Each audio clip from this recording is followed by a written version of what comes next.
Dyne ఇన్ బార్ pitch పై టాస్ గెలిచిన క్రికెటర్. పూర్తి వివరాలకు చదవండి రేపటి సాక్షి దినపత్రిక.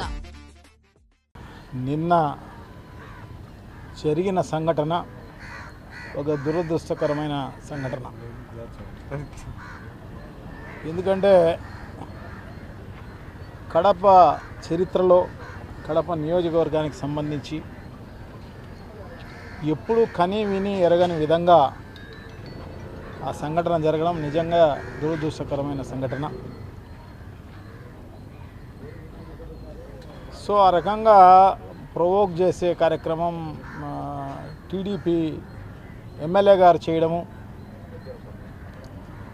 మేయర్ ఇంటి మీద ఈ చెత్త తీసుకుపోయి వేపించడము, ఇవంతా కూడా గతంలో ఎప్పుడూ ఇటువంటి సంఘటనలు జరిగిన పరిస్థితి ఎప్పుడు లేదు.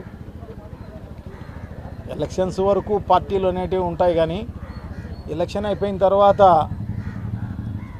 కడప నియోజకవర్గంలో అందరూ కూడా కలిసిమెలిసి ఈ పార్టీ ఆ పార్టీ అనేది ఏం లేదు, కానీ అందరూ కలిసిమెలిసి ఉన్న పరిస్థితే గతంలో ఉన్న పరిస్థితి. అటువంటిది ఈ సందర్భం రావడం అనేది నిజంగా కూడా ఇటువంటి సంఘటన జరిగి ఉండకూడదు.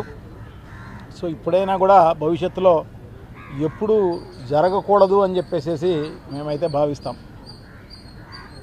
సో అదే ఇప్పుడు ఎస్పీ గారికి రిప్రజెంట్ చేయడం జరిగింది. సో అదే కాకోకుండా చెత్త నిర్వహణ అనేది మున్సిపల్ కార్పొరేషన్దే, అదేం దాంట్లో స్థానిక సంస్థలదే. కానీ స్థానిక సంస్థలు ఆర్థికంగా ఆ కెపాసిటీ లేనప్పుడు సో డెఫినెట్గా ప్రభుత్వానిదే. సో ప్రభుత్వం భరించాల్సిన అవసరం తప్పకుండా ఉంది. యూజర్ ఛార్జెస్ అనేది ఎప్పుడైతే తీసేసామని అంటున్నారో, అండ్ జీవో రాలేదని చెప్పేసి అంటారు, కానీ ఓవరాల్గా చెప్పినందువల్ల ఎవరు కట్టని పరిస్థితి, అన్ని చోట్ల తీసేసిన పరిస్థితి ఉంది. అది ప్రజల మెప్పు కోసం అలా చెప్పడం జరిగిందో ఏమో, కానీ మొత్తం పైన యూజర్ ఛార్జెస్ అనేది ఇప్పుడు గురించి కాదు, దాదాపు 20 ఏళ్ళ నుంచి యూజర్ ఛార్జెస్ గతం నుంచి ఉండేటివి అవన్నీ కూడా. సో ప్రజలు కూడా, ఎందుకంటే ఆ స్థానిక సంస్థలు ఆర్థికంగా లేనప్పుడు, ఎందుకంటే ఇదంతా కూడా బాగా కరెక్ట్గా మెయింటైన్ చేయాలంటే ఖచ్చితంగా ఎంప్లాయీస్ అవసరం ఉంటారు. ఎంప్లాయీసే కాకోకుండా వెహికల్స్ అవసరం ఉంటాయి, అన్నీ అవసరం ఉంటాయి. సో ఇటువంటి బేర్ చేయాలంటే స్థానిక సంస్థలకు సంబంధించి ఒక మున్సిపల్ కార్పొరేషన్ అంటే కొంచెం పర్వాలేదేమో, మామూలుగా అయితే స్థానిక సంస్థలకు సంబంధించి పంచాయతీల్లో అయితేనేమి ఇక్కడంతా కూడా డబ్బులు ఏమీ ఉండవు. సో అటువంటి పరిస్థితుల్లో ప్రభుత్వమే బేర్ చేయాల్సిన అవసరం ఉంది. అది యూజర్ ఛార్జెస్ వద్దు అన్నప్పుడు ఖచ్చితంగా ప్రభుత్వం దాన్ని స్పాన్సర్ చేయాల్సిన అవసరం తప్పకుండా ఉంది. ఎంత అవుతుందో అంత డబ్బులు వాళ్ళు ఇచ్చి మెయింటైన్ చేయాల్సిన అవసరం తప్పకుండా ఉంది. సో దానికి మేయర్ ఇంటి మీద చెత్త వేయడము, లేకుంటే కార్పొరేటర్ల ఇంటి మీద చెత్త వేయడము, ఇది ఈ ప్రభుత్వం ల్యాప్స్, అది ఈ ప్రభుత్వం వైఫల్యం. ఈ వైఫల్యాన్ని కప్పిపుచ్చుకోవడానికి కోసము ఈ రకంగా కార్పొరేటర్ పైన, మేయర్ పైన, ఇంకొకరి పైన బ్లేమ్ చేసే కార్యక్రమం అనేది తప్పు అది. సో ఇవన్నీ కూడా తెలుసుకోవాల్సిన అవసరం తప్పకుండా ఉంది అన్నమాట. సో మనం ఏవైనా దానికి ఒకవేళ ఏదైనా దానిపైన బాగా చర్యలు తీసుకోవాలి అంటే ఖచ్చితంగా చంద్రబాబు దగ్గరికి పోయి, ముఖ్యమంత్రి గారి దగ్గరికి పోయి రిప్రజెంట్ చేయాలి.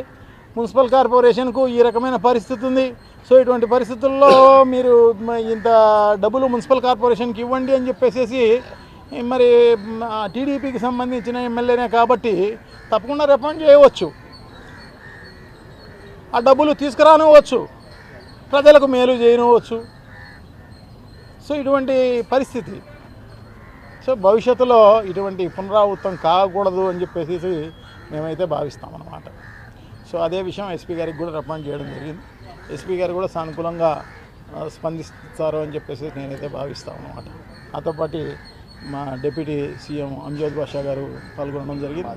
అలాగే మాజీ డిప్యూటీ సీఎం తర్వాత మా మేయర్ సురేష్ బాబు అయితేనేమి, మా రాజంపేట ఎమ్మెల్యే గారు శ్రీ అమర్నాథ్ రెడ్డి గారు అయితేనేమి, బద్వేలు ఎమ్మెల్యే గారు సుధమ్మ గారు అయితేనేమి, మాజీ శాసనసభ్యులు రాయచోటి శ్రీకాంత్ గారు, సో మా ఎమ్మెల్సీ రామచంద్రారెడ్డి గారు అందరం కలిపి మేమంతా రెస్పాండ్ చేయడం జరిగిందనమాట. సో తప్పకుండా ఆయన ఎస్పీ గారు, పోలీసు వాళ్ళు, ఎందుకంటే ఇమ్మీడియట్గా పోలీసు వాళ్ళు కూడా రియాక్ట్ కావడం జరిగింది. వాళ్ళను తీసుకొచ్చి 9 మందినో ఏమో తీసుకొచ్చి ఇమ్మీడియట్గా స్టేషన్కి తీసుకురావడం జరిగింది ఎవరైతే ఈ పని చేసినారో. సో వాళ్ళు బాగానే స్పందించినారని చెప్పి నేనైతే భావిస్తా. సో డెఫినెట్గా భవిష్యత్తులో ఇటువంటి జరగకుండా చూస్తారు అని కూడా నేనైతే భావిస్తాను. సో మీరు కూడా అంటే యాజ్ ఏ మీడియా కూడా మీరు కూడా దీంట్లో కలగజేసుకోవాల్సిన అవసరం తప్పకుండా ఉంది.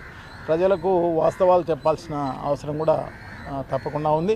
ఎవరైతే ఇటువంటి చర్యలు చేసినారో వాళ్ళకు మీరు కూడా కౌన్సిలింగ్ కూడా ఇవ్వాల్సిన అవసరం తప్పకుండా ఉంది అన్నమాట.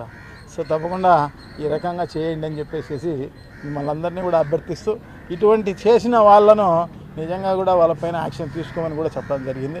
సో డెఫినెట్గా ఈ భవిష్యత్తులో జరగదు అని చెప్పేసి నేనైతే భావిస్తాను. Thank you. నమస్కారం.